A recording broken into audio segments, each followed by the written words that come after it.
you've seen on TV, I'm sure, and everywhere, of disposing of milk and hogs. And we're probably not far from that in the cattle part. You have this huge discrepancy now. You know, you've got record beef prices. So the consumer's paying twice what they were 60 days ago.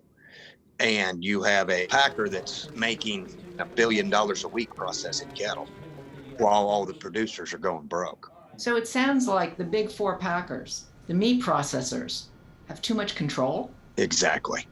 The packers got so big and the monopolization of processing plants is so common that if you take two of them offline, all of a sudden we have a meat shortage when there's no shortage of food here. I mean, we could feed a small country right now what we're wasting.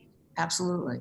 But our system is so specialized that any kink and we're in trouble. I think that'll eventually bite us. The majority of mass agriculture in the United States is all about how cheaply can you produce it. And that's what's gotten us to where we are. Other countries can't spend per capita what we do on entertainment and vehicles and housing because they're spending it on food. Right.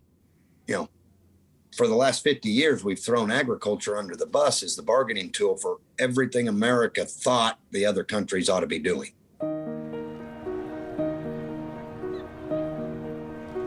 Coming out of World War II, there was a very conscious decision on the part of the American government to make food political. They had a huge stockpile of ammunition left over from World War II. They decide to convert it into fertilizer.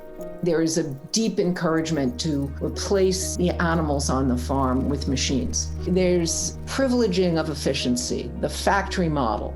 And there is a whole notion that one way we can fight communism is by having the cheapest and most abundant food on earth. We had an arms race and a farms race. You plan to outstrip us, and particularly in the production of consumer goods? Nixon actually had what were called the kitchen cabinet conversations with Khrushchev. He took him through supermarkets. And this notion is, look at what we have in this country.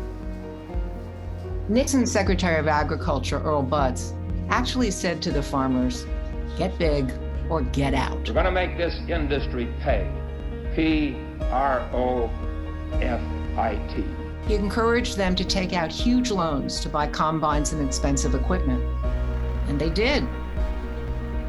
Then, in the early 80s, the overproduction of food, combined with enormous farm debt and high interest rates, caused farmer after farmer across the middle of America to go bankrupt.